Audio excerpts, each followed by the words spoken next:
Today on the Button Up Podcast, we have Devin on deck, literally on deck. How's it going, Devin? It's going well, man. I'm glad to be here.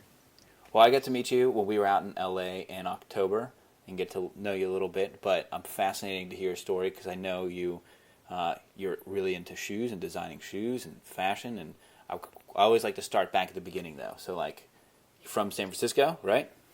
Oakland originally, but yeah, that area. Okay. 20 minutes from SF, so close. Yeah. And so, what inspired you to eventually come into fashion? I was always an individualist, man. I've always customized everything from grade school. I remember my earliest memory of that. I was probably, man, I'd just say maybe kindergarten. Like I remember seeing a picture of like my kindergarten, and I had a backpack that was just like full of like stickers and pins and like. And my mom's like, yeah, you always wanted to customize it. Even like I remember at high school, my binders, I would, draw my own pictures and slide them in the clear thing. Like I always wanted to make sure everything had my name on it or my own signature thing. And that grew into high school customizing shoes. So I was like painting shoes at first, then I started deconstructing shoes and started putting them back together. And by the time I graduated, I had like a few different local boutiques that carried my shoes. So that was really cool. But it was just too much labor. I was just like, the hours I'm putting into this, it's not worth it. I don't know a whole bunch of celebrities. Nobody can afford what these shoes now cost because now I've added like snakeskin to them and a whole bunch of other stuff. So I was like, okay, the smarter move would be to be a designer, and then people will just make them for me. And that's what I studied in university. And that was that. So it's kind of how the fashion journey started. So where'd you go to school for that? Academy of Art University, NSF. Okay. San Francisco. All right. And so then that was, you learned a lot through that experience? I did. I ended up dropping out like a year before I was supposed to graduate because I only had art, like history classes and stuff that I didn't need as far as like skills. And I was desperately begging for the question, like, how do I sell stuff? How do I even find funding if I want to make my own stuff? Like this school taught me the skills I needed to be someone else's employee. They taught me everything I needed to do to work at a fashion house or work at a brand, but nothing for independence. I didn't understand the business. I didn't understand how anything worked. And I was hungry for it. They weren't giving it to me. And up to that point, they were very flexible with me as far as what I wanted to design, because usually shoe design, especially in America, usually that's like the industrial design students. So people who design cars are the same people that design products, the same folks that design shoes. That's why shoes look a lot like cars. They have the same, basically, dimensions if you think about it, right? Lateral, bottom, top. That's basically, you get into your shoe like you get into a car, kind of. Think about it as like a drop top, right? Like imagine a car has no doors and you have no top. You can just get into it the same way you get into a shoe.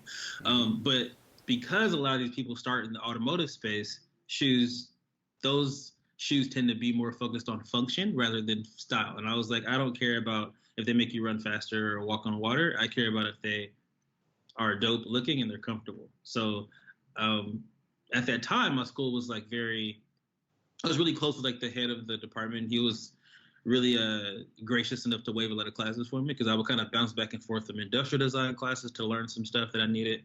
Then I would jump over to the fashion side and learn that stuff. So he helped me kind of navigate it. But then when it came to, okay, how do I market myself? How do I, get this shit sold? Goose egg, nothing. So that was very frustrating for me. So I left. And what year was that you dropped out?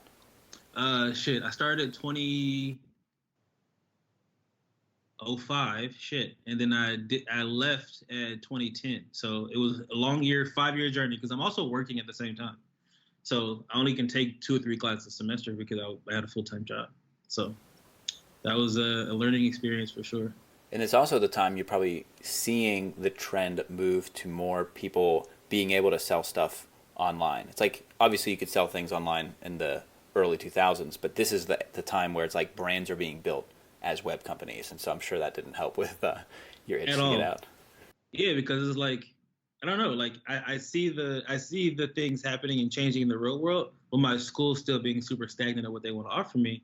And these are all loans for me. My parents didn't pay for shit. So I'm like, I'm going to owe more money later. And I literally have art history and like bullshit classes. So I'm out of here. I don't need it. And I also learned a second thing that really pushed me out, or I guess the third thing at this point, is that all the upperclassmen, all of my friends that like graduated before me were like working at like Starbucks and shit. because their portfolios were decent. They were okay because they were rushing to get that degree. But when it comes to a creative vocation, it doesn't matter about your degree. It matters about your skill set, your portfolio, your proof of concept. So once I learned that, I was like, okay, the jig is up. I'm out of here. And I Yeah. jumped out of here. So I worked retail. I became a store manager at J. Crew. I was a store manager at Vans. And all the while I was moonlighting it was before the word, like, digital marketing wasn't a buzzword. I didn't even call it that. I was just trying to figure shit out. And I was basically emailing and DMing brands that I found on Instagram and like, hey, can I just help you create content or write copy, or like everybody was trying to figure it out at that moment. So you're looking at 2011 through 2014 where I'm building this portfolio and this body of work that I had no idea how I was going to use it. I'm like, okay, where am I going to put this? How does it work? I have no idea. But I'm saving it. I knew how to archive work. I just didn't know what I was going to use it for. And then my buddy who really close to me, he went to my church at the time. He got recruited from Twitter in San Francisco to Snapchat out here in LA. And maybe 6 months later, he's like, hey, we're starting a content team. They want storytellers. That portfolio you've been using, here you go. Here's your chance to swing it my way. So I tried it out, man. I was like, all right. No, actually, you know what? At first, I said no. At first, I was like, why would I fit there? It's a tech job. I'm a fashion guy. It doesn't make sense for me. And my wife, verbally slapped me upside the head, like, dude, like, you don't know what that can do for you. You don't know where that can lead. And it literally changed my life. Like a month later, after jumping through 1,000 hoops and flying out and phone calls and a whole bunch of other shit, I landed a job. And I was at Snapchat when it was hot and fresh and new, and no one knew who it was and what they were about. And I ended up running fashion content there as well as like local LA stuff. And that completely changed my entire trajectory. So So that whole time you're building though, are you like blogging? Also, you doing photography? Like you're just putting it all in your pocket for the future. yeah, I mean, I had like my own Instagram, but I wasn't focused on it like that. Like I was experimenting and having fun, and I think I was doing like floating photos and stuff. But like, I wasn't trying to. I didn't have a goal in mind besides just experimenting and having fun. But I was doing a lot of work on the back end with brands that was just in the pocket, or they would post it or whatever, and I was just saving it. But it was always an experiment for me. It's always like a way to figure it out.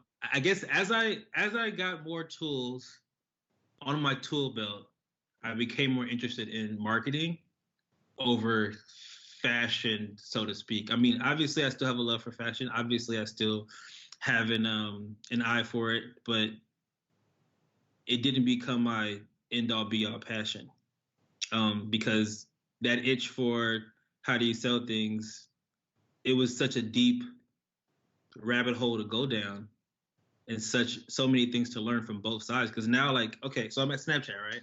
I'm getting everything from the tech side. I'm getting all the analytics. I'm learning how to measure the success of content, how to freaking monetize and drive revenue with creative content on your phone.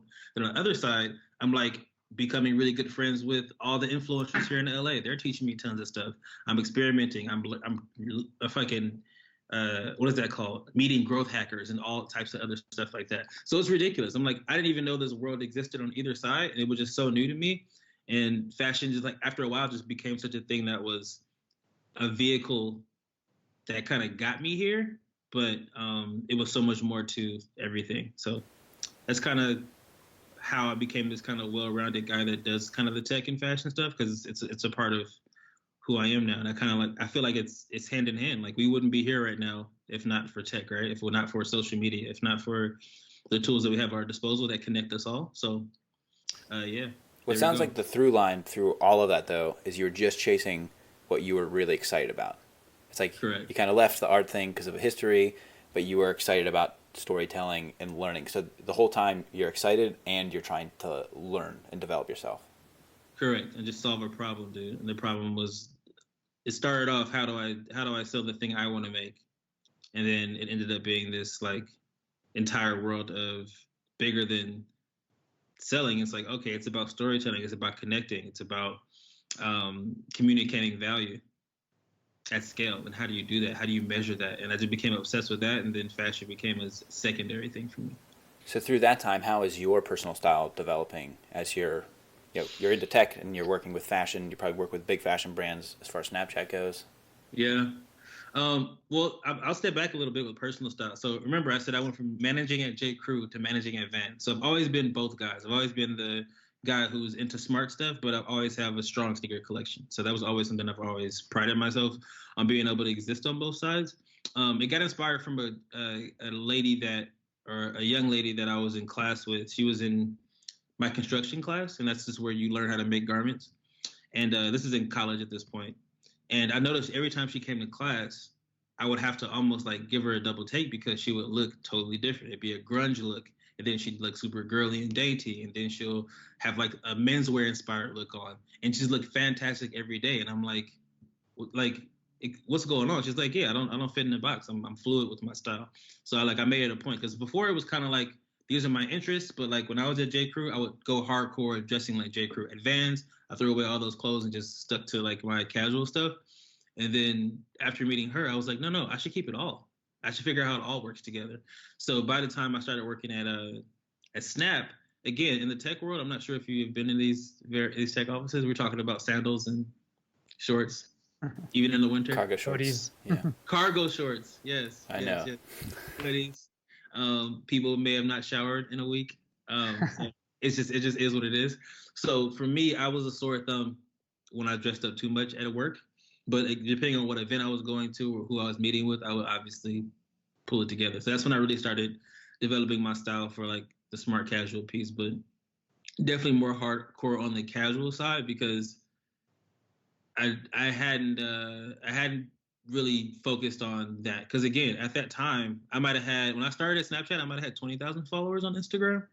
I wasn't an influencer. I wasn't getting paid for anything. Nothing was being monetized whatsoever. I was getting free stuff here and there, but for the most part, it was the same relationships that I leveraged from my old stuff I was doing before Snapchat. So, yeah. So my personal style developed, but I feel like it's much stronger today than it was when I was at Snapchat because I was able to finally get free and focus on myself.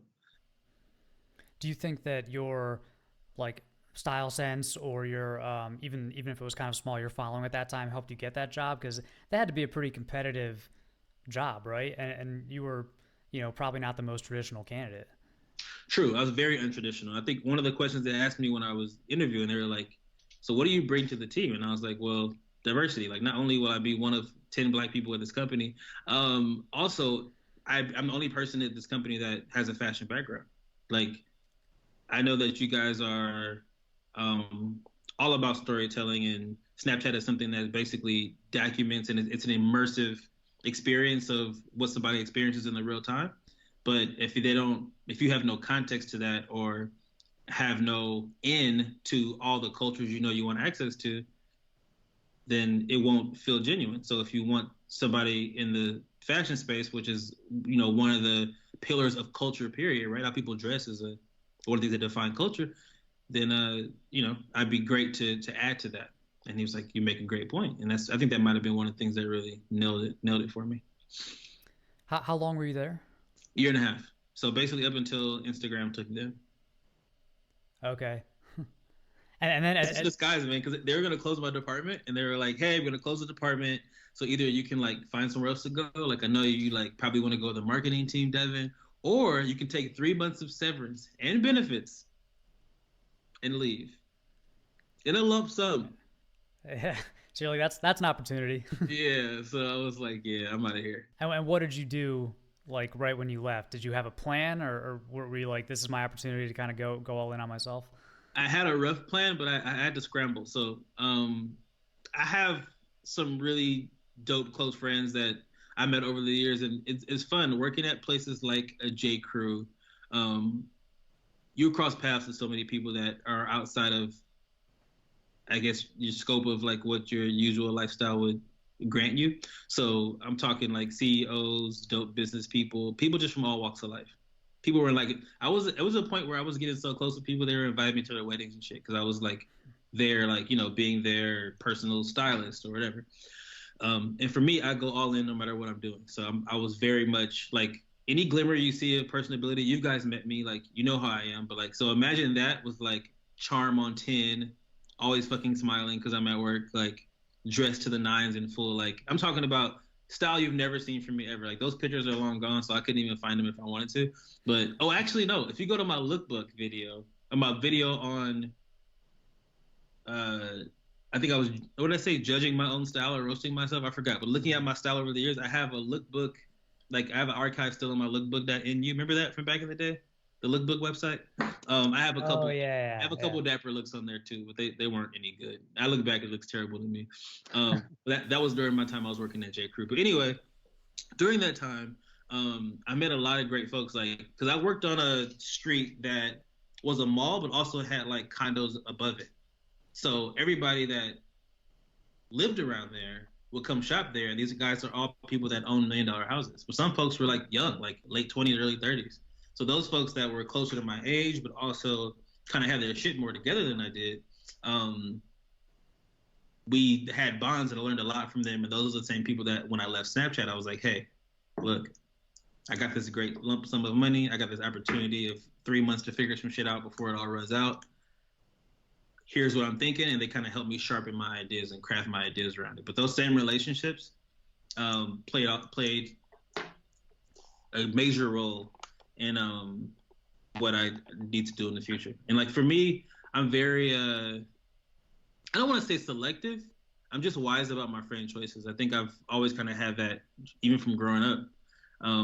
I feel like iron should always sharpen iron. If it's a reciprocal situation, you should keep that bond forever. So I still have homies that, even those same guys that I might not, talk to for 3-6 months, but as soon as I see him again, we pick right back up where we left off. Mm-hmm. But yeah, so that was like super helpful for me. So my guys that were kind of, started their own businesses, successfully, and I wanted to get back into doing consulting and marketing and all that, but like somehow figure out how to do it on my own and independently. It took me probably a year, honestly, to really figure it all out though and get consistent income coming in. But yeah. But so during that time, you weren't like Devin on deck wasn't really a thing yet. You weren't like really focused on that. You were mostly doing client work, like an agency model almost. Well, when I first stepped out, the goal was to do the agency model, but nobody would listen to me because I didn't have any legacy company behind me. I had nothing that proved anything outside of what I did at Snapchat, and everybody that knew me at that point, especially in LA, knew me as the Snapchat guy, right? Because if they call me to, hey, Dev, we want you to come to this event. We're having a fashion show. We're having this party. We're releasing this new thing. I can get them millions of views like that because I have the authority to do it. So it was somewhat transactional. Even though if they liked me, I probably kept, honestly, maybe 40% of those relationships, unfortunately. I mean, it's LA, so it is what it is. But I say all that to say that when it was time to step out and do my own thing, it wasn't enough proof of concept as a consultant, anybody that can give anybody any. Sorry, I'm fucking playing with shit right now. Anything that can give anybody any trust in me outside of things they knew me for. So I was in this like little box of this Snapchat tech dude. So I was like, okay, I got to prove this concept somehow. How about I just experiment everything that I think is going to happen and what's coming on myself? So within 9 months, I grew my 25,000 followers that I had when I left left Snapchat on Instagram from 25,000 to 100,000 in less than a year. And I was able to see a gap in the market. Nobody was doing video in the fashion space, and I had crazy videos, and I started learning better skills, and I had people that helped me out early on to help me do shit that I know I had the vision for. And if you know me, you know I love anime and like comic books and shit, so I just like mixed that with fashion. And then I also got a lot of these theme pages, like the bigger pages, to like repost me. Sometimes I'll have to pay them. And then after a while, if a video goes viral and people like it, they'll just start reposting it on their own anyway. And that's kind of what led me to, it's simple. It's really simple. It's like, if you know you have something that no one else has, how do you now get attention on that thing? And that's kind of how I figured that out. And then I said, okay, I had a friend that was a musician. I tested it out on him. Did I have a friend that had a small business? I tested it out on them. So basically the same thing I did to get into Snapchat, I did the same thing to get to the next level. So I took about 9 months to experiment on myself and other people at the same time to have a new portfolio. So now that I can say, hey, now I don't just understand how to do it for me. I understand the mechanics behind it, and I can then apply it to you. And that's how I started freelancing again. Was there ever like a shift or like a turning point where you're like, I can actually start focusing more just on Devin on Deck as a business versus just a portfolio piece or almost like a really good business card? Um, I mean, that was some of it. I mean, I think during that same time, when I was about at maybe 80,000, someone that I met while being at Snapchat was a manager. You guys know who Claire Marshall is? Hey, Claire. She's the huge YouTuber. But much more than that. She's amazing. But she's somebody that I saw that had great potential that I wanted to work with that was in LA. And I emailed her. Her manager got back to me. We hopped on the phone. She's in the Bay Area too. We had a good talk. I said, hey, if you see any opportunities for us to do anything together, let me know. Forgot all about it. But little did I know that she kept her eye on me. She kept watching my stuff, and she basically offered me a management deal at like 80K. She's like, look, I know you're young. We never had anybody come from Instagram only. You have a smaller following, but I think you got something special with your vision and your ideas. I like, last time we spoke, you had some, great things going. What are your goals right now? I said, well, I just left Snapchat, so I'm free. Like, I would love to make this into a business, and that's kind of when it started. So that's when I first started kind of trying to get brand deals going there. And that was like 2016, probably early 2017. Though. I signed with them in like 2017, April or something like that. All right. And are you still with them? No. Okay. And when did you add YouTube into the mix? I added YouTube into the mix after lots of encouragement from my wife. I feel like my wife, let me just spend this time right now to give her credit where it's due, because wives are very important. Yes. Yes. She is the reason why I'm here, because she just has crazy foresight. Like, I feel like as men, like when we have a goal, we look straight. She has crazy peripheral vision, right? I don't look around. I'm looking at where I'm going, and I'm only focused on that. Where she's like, well, look around you too. Just think different. Take your time, breathe, chill out, and look at it this way. And that like adds so much to my perspective, and it's been invaluable for me. So for me, I feel like she's really good at trend forecasting and just seeing the gaps and kind of seeing where I can do better. And she's like, I'm like, man, like I'm getting really bored with Instagram. I'm becoming this guy that's just like purely entertaining people with my videos, and that's fun. But I keep finding the fact that I have to keep copying, pasting the same answers in my DMs, because everybody's like, how are you doing these edits? I'm like, all right, fuck it. Let me just make a YouTube channel where I'm teaching people how to do it. And that's where like I realized that like I have so much more value to add, and I started just kind of doubling down on the value add, man. Like it became so much more fulfilling for me. And the turning point for me to really believe in YouTube, because I grew slow as fuck my first year. I got to 5K in my first year, and that was super disheartening to me. I almost quit. But one thing that helped was I got an email from this kid. And at this point, I told this entire story I'm saying on this. If you go far back enough in my videos, you've heard this story already. This kid's like, hey, like I really wanted to study art. My dad wanted to go really traditional, let me go corporate or business or be a doctor or lawyer or some shit. But I love being creative. And he was like, well, you're going to be a starving artist if you're an artist. Then I showed him your story and how you led, da-da-da-da. He's like, oh, okay, there's a business here. So because of you, my dad is now letting me pursue my passion. So I was like, got it. So this is bigger than just social media and like clicks and whatever. This is something that can actually add to people's real lives and impact people in a real way. So I was like, okay. And that's when I switched my mind from like being entertaining, from being an influencer to being influential, to providing value, to being someone who is invaluable, as opposed to being somebody who is disposable, right? Because a billboard, a magazine ad, an ad is disposable. But if somebody that carries real weight, real value, that is actually making change and driving culture, that's irreplaceable. So that's kind of where that switched for me, and I was like, okay, got it. And that's when I hit my new stride and grew way faster than my second year on YouTube than my first. So what do you think was behind that quick growth in your second year? Like, was there like a couple videos where you kind of had a hot streak, or did you change something? Was it more like a mindset shift? For me, one of my greatest skills I have, dude, is I ask a lot of fucking questions. I'm very humble in the way that I will ask everybody around me that I ever could possibly know, that I listen to them, as opposed to, I'm not sure if you guys have siblings or whatever, but I have plenty of them. And what usually happens is they ask me something, I give them advice, then they just don't fucking do it, and they wonder why it didn't turn out the way that it should have turned out. That's the worst. Yeah, since I was a kid, I've been the opposite. That's how I've like avoided just bullshit. You know, like growing up, I don't know why I'm like that. I'm just like that. But it's helped me out tremendously. It just makes sense to me in my mind. I don't have the desire to now trip over the same thing you just tripped in. If you tell me it's a pothole there, I'm not gonna drive my car over it. It just doesn't make sense. It's a pothole. I'm gonna avoid that shit. That's how I am. So because of that, I was like, okay, this first year's been trash. How do I elevate myself? So I had one guy who's in the cannabis space that like makes these funny like weed videos, and he's like grown like numerous channels and shit. I'm like, okay, say, give me some advice over here. I asked my girl Claire, who's like almost at 1 million right now. How did you do it? I'm just asking everybody. Audit my channel. Tell me how I can do better.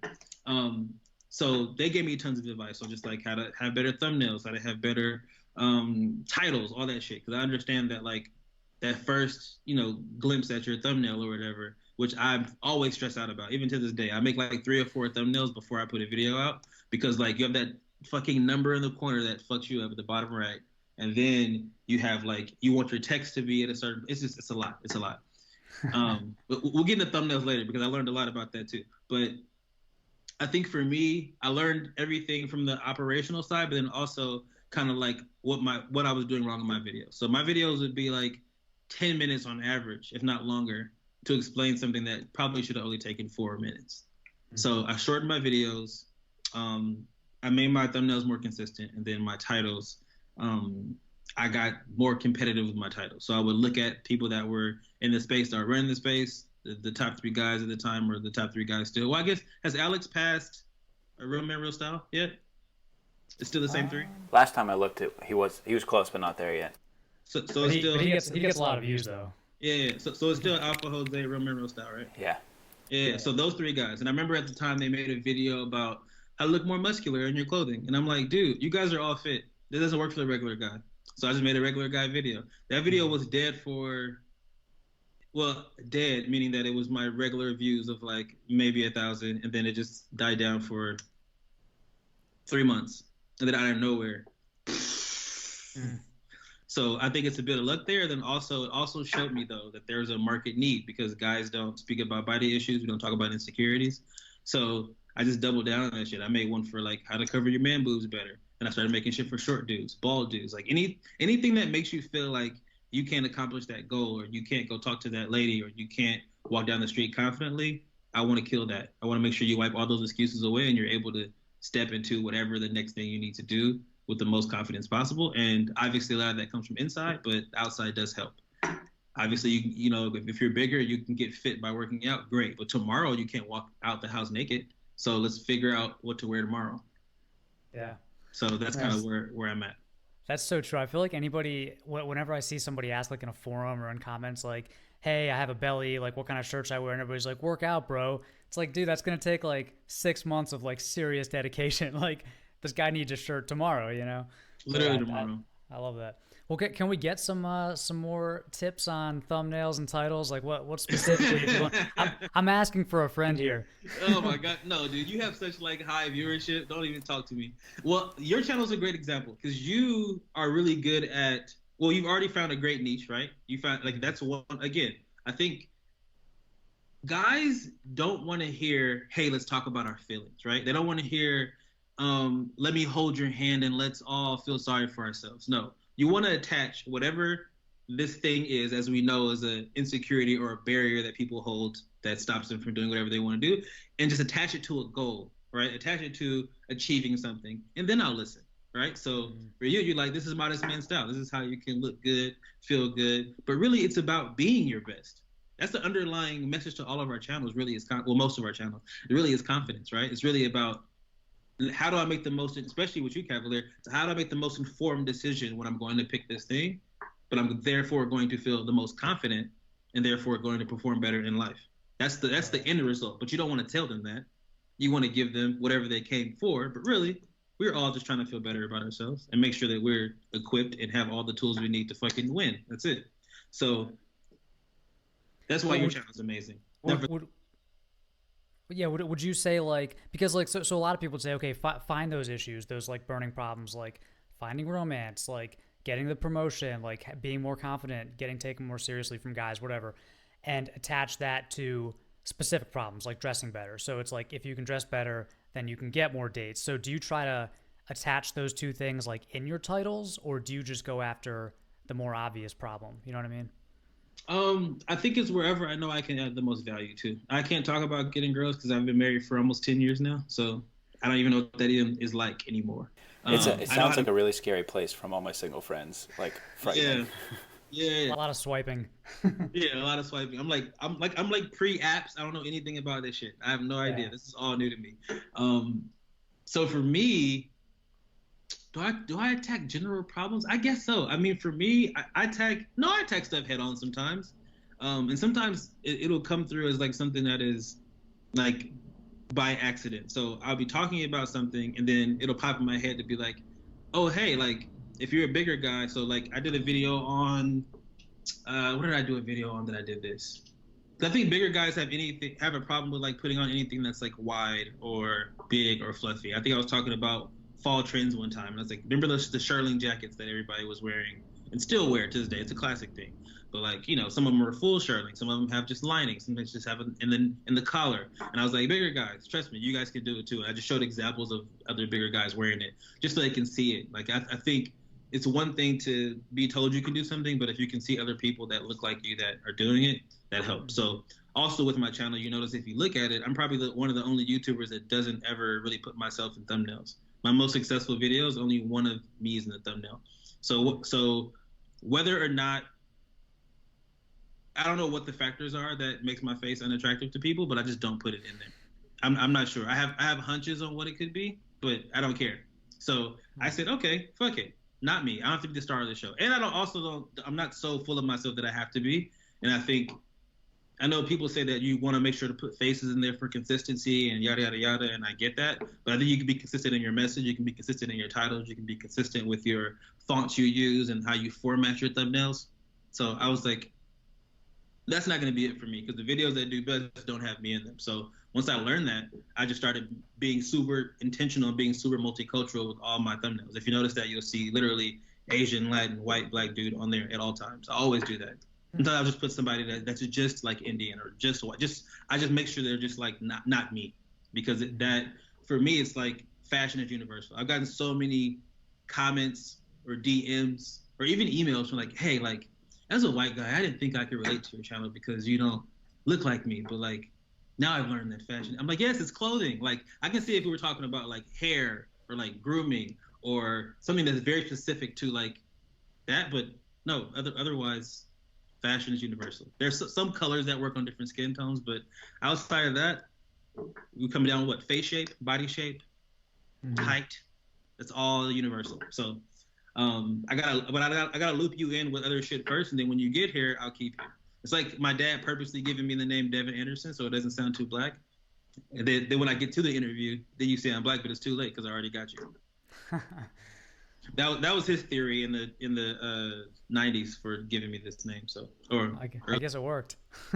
I guess so, man. I don't know, but it's a similar thing is what I do with my channel. So I mean, even looking at any big YouTuber. I hadn't put it together till you said that, but I've noticed now that Antonio is barely in any of those thumbnails, but then Aaron is in every single one. Yeah, they do that a lot.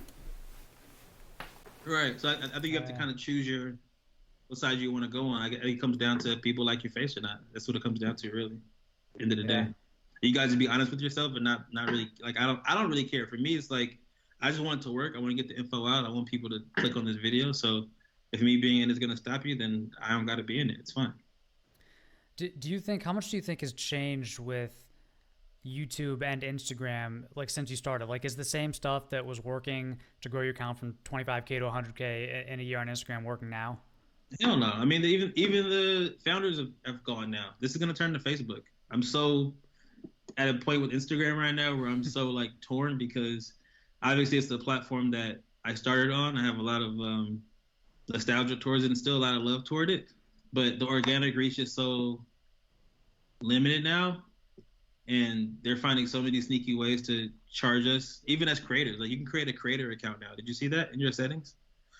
So if you go to your settings right now, you can make a creator account, which is like separate from business.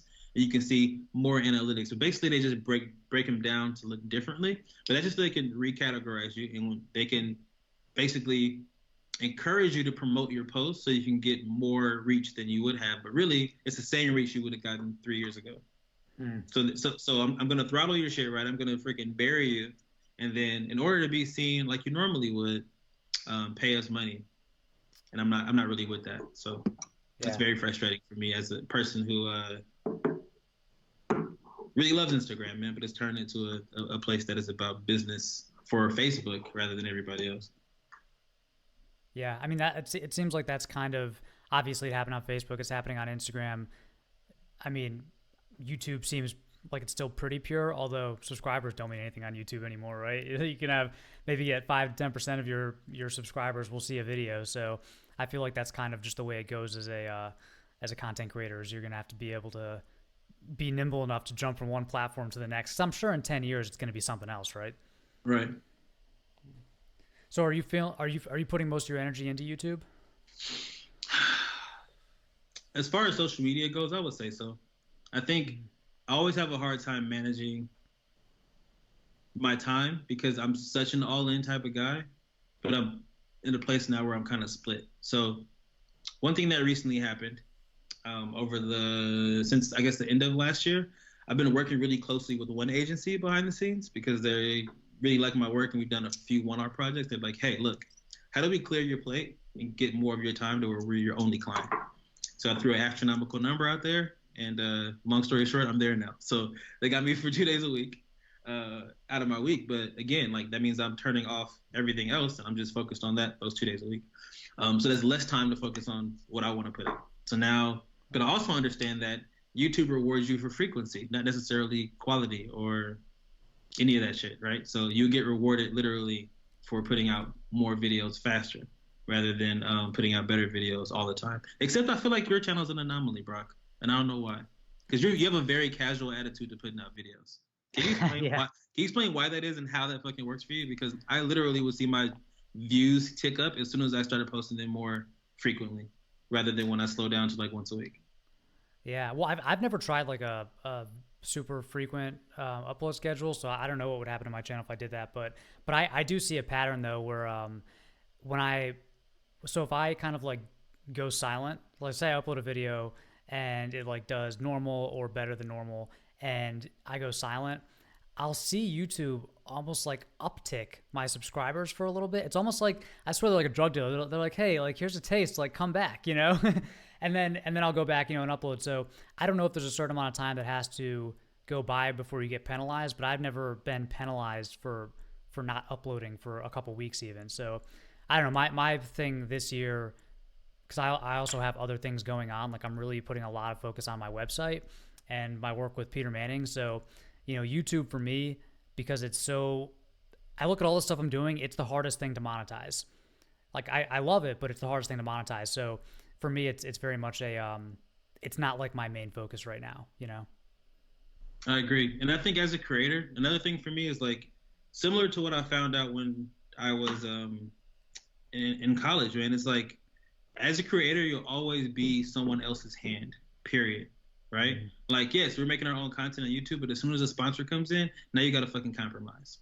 Mm-hmm. Period.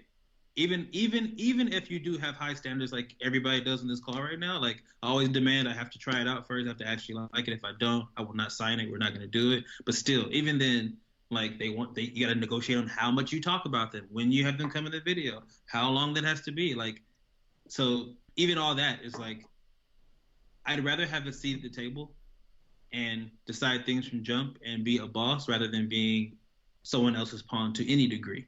So that's why I'm much more interested at the agency stuff I'm doing, dude. I'm picking influencers for campaigns. I'm building the things from the ground up. I'm fully drafting out the entire distribution strategy for companies in the levels of like Wells Fargo and Acura and fucking Honda and California Lottery.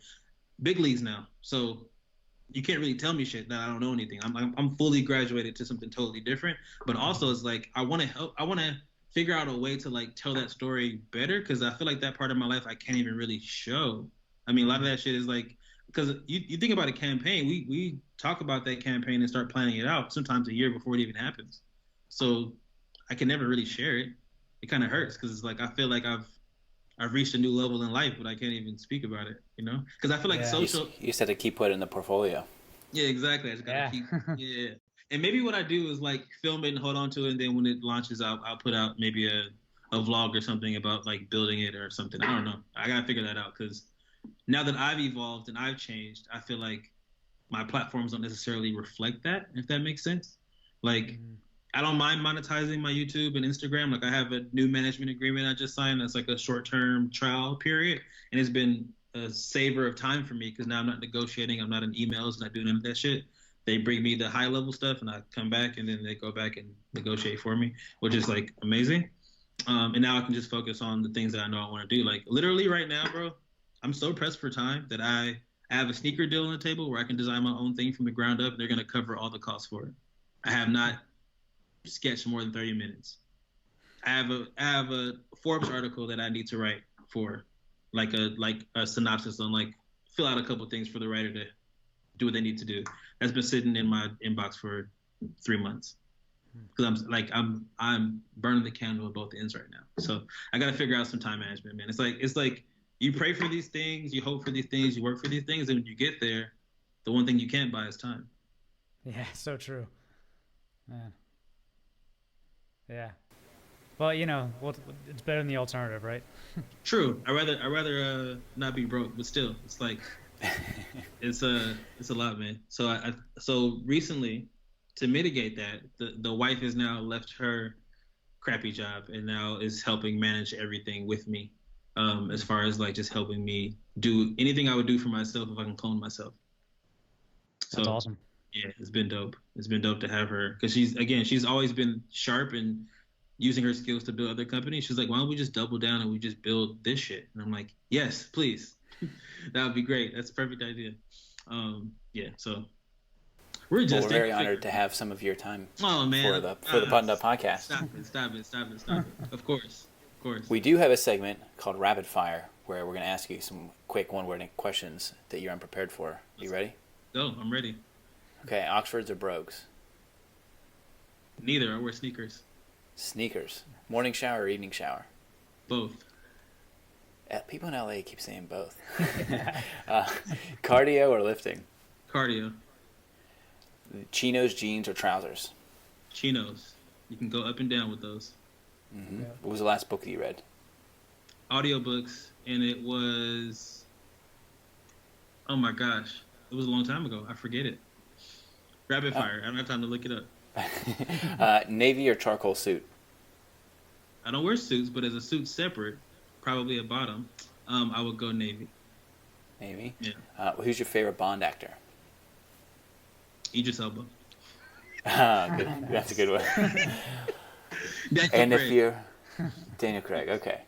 And if you're like getting in the shower, you want to pump yourself up, what song are you listening to? Oh man, it depends on the mood, but right now, it's Drake 10 Bands. Okay. I just got the vinyl of If You're Reading This Is Too Late. It's a double disc vinyl, special edition, all clear, and I've been playing that back to back. Nice. All right. You survived rapid fire. I survived it. Thank you. Yeah. Very nice. What did they- Although we stumped you at the question, the music. The music one gets everybody. I feel like we should make a playlist, like a Spotify playlist. It's like Yeah. the button up shower playlist, you know? That'd be perfect, actually. It would be eclectic. Very eclectic, I'm sure. This is gonna change next week, you know? Yeah. Tim DeSaint said lo-fi hip-hop. Oh, that's dope. That's what I listen to when I'm working. Yeah, exactly. Yeah. Doesn't pump me up, though. It doesn't pump you up. No, I don't get pumped up for sure. This is very relaxing, mellow. Well, you've got some awesome stuff going on. Like, what are you most excited about over the next, 6 months with your business and your life? I'm excited about finding the balance between having me time, which will still be doing work, but just work that I want to do. Because now I've built this machine to where, again, I'm doing everything I want to do, right? Like, my channel's growing how it's growing. But for me, it's less focused on like building the biggest community and like really just providing value to the one I have, and letting the cards fall where they need to.